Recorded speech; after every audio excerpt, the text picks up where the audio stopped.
Good morning. আজকে তোমাদের দেখাবো উচ্ছে আলু দিয়ে মাছের পেটা দিয়ে কীভাবে শুক্তো করা হয়। একদম সিম্পল।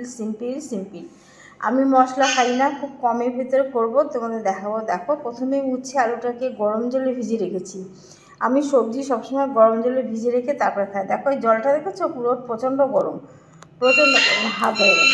বাবা কী কর, প্রচণ্ড বাটিটাই ধরা যাচ্ছে না, এত গরম জলে আমি এটা ভিজিয়ে রেখে দিয়েছি। কিছুক্ষণ ভিজানো থাক, তারপরে দেখছি। তারপরকে তোমাদেরকে দেখাবো মাছের পেটাটাকে ভেজে নেবো, আগে দেখাবো রান্না যখন করবো, দেখতে থাকো তোমরা। গুড মর্নিং বন্ধুরা, দেখো আজকে তোমাদেরকে আমি দেখাবো উচ্ছে মাছের পেটা দিয়ে শুক্তো।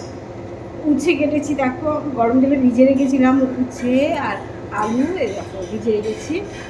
আর এটাকে ভালো করে ফ্রিজ বের করে জল দিয়ে ভিজিয়ে রেখে তারপর এটাকে ধুয়ে এটাকে পরিষ্কার করে রেখেছি।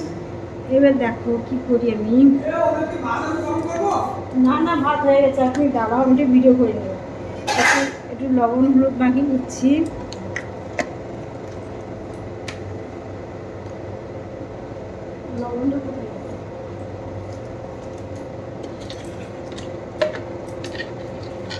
একটু লবণ মাখিয়ে নিলাম, হলুদ মাখিয়ে নিলাম। এটাকে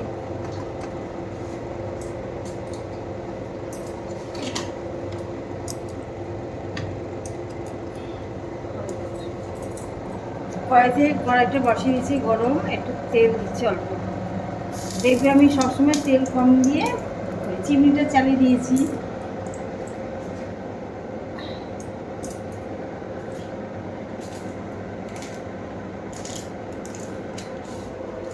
এবার দেখো আমি কী করি, আমাকে দেখাচ্ছি। তেজপাতা দিলাম দুটো, ফোড়ন, পাঁচফোড়ন, জিরে ফোড়ন আর একটু মিঠে ফোড়ন দিলাম, রাঁধুনি ফোড়ন দিলাম। মাছের পেটাটা দিয়ে দিলাম। মাছেরটা আমি একসঙ্গে করছি, অনেকে মাছের পেটাটাকে আগে ভেজে নিতে পারবো, আমি একসঙ্গে করে দিই। তাড়াতাড়ি করে কাজ করার জন্য আমি এটাকে দিলাম। আমি তো সবসময় গ্যাসটা কমিয়ে রান্না করি, তোমরা জানো, জলদি রান্না করা করছে।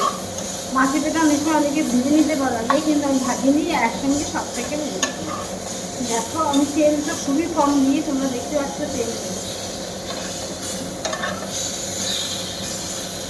বুঝেছ। এর ভিতরে তোমরা চাইলে আদা বাটা দিতে পারো, শুক্তোতে আদা বাটা দেওয়া যায়, কিন্তু আমি অত ঝামেলা করে দেখিনি, একবার ঝামেলায় ঝপাঝপ করে রান্না। আদা ফ্রিজে আছে, আদা বাটা নেই আমার আছে, যার জন্য আদা বাটিনি। দেখো মাছের পেটাটা ভাজা হয়ে গেল। এবার আমি উচ্ছে আলুটা পুরো এর ভিতরে দিয়ে দিলাম। পাশেই আমার জল দিয়ে এটা সব থেকে মেন হচ্ছে কষানো দরকার। কী করবো, আমি তো তেল কম দেওয়া, যার জন্য একটু লবণ দিয়ে ঢেকে আস্তে আস্তে কষানো দিচ্ছি।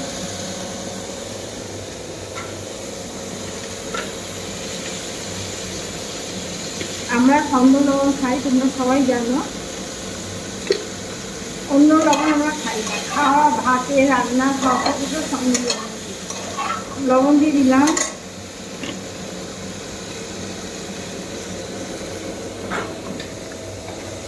একটু হলুদ দিয়ে দিচ্ছি।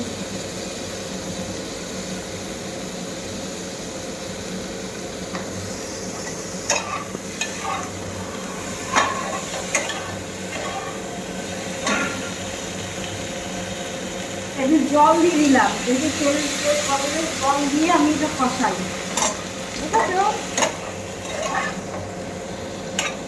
জল দিয়ে দিলাম, এবার আমি এটাকে ঢেকে দেবো।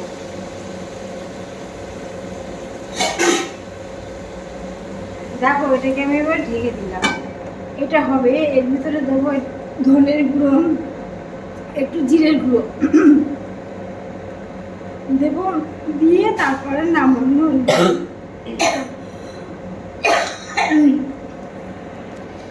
ধনের গুঁড়ো জিরের গুঁড়ো দেবো, দিয়ে এটাকে একটু কষিয়ে জল দিয়ে তারপরে নামিয়ে দেবো। একটা কাঁচা লঙ্কা কেটে দেবো,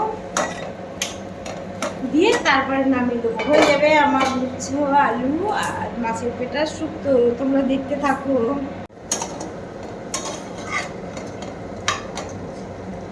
দেখো এই যে একটু কিছুটা কষিয়ে নিয়েছি। এবার দেখো এর ভিতরে একটু জিরের গুঁড়ো দিলাম, ঠিক আছে? জিরের গুঁড়ো নেড়ে নিই।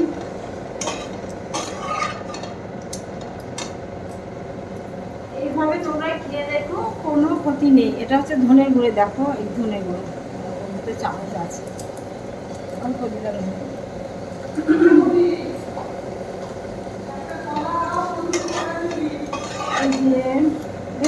এবার একটু জল দিয়ে কষিয়ে তারপর জল ঢেলে দেবো।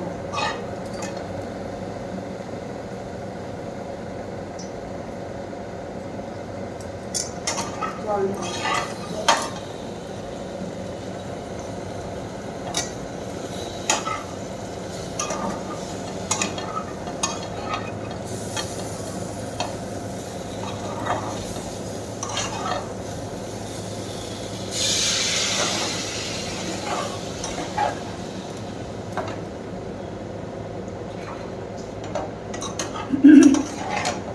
দেখো আমি সবসময় গ্যাস কম দিয়ে রান্না করি।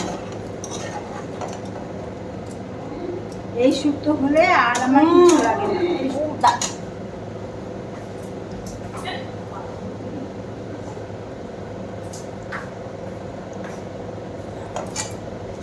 দেখো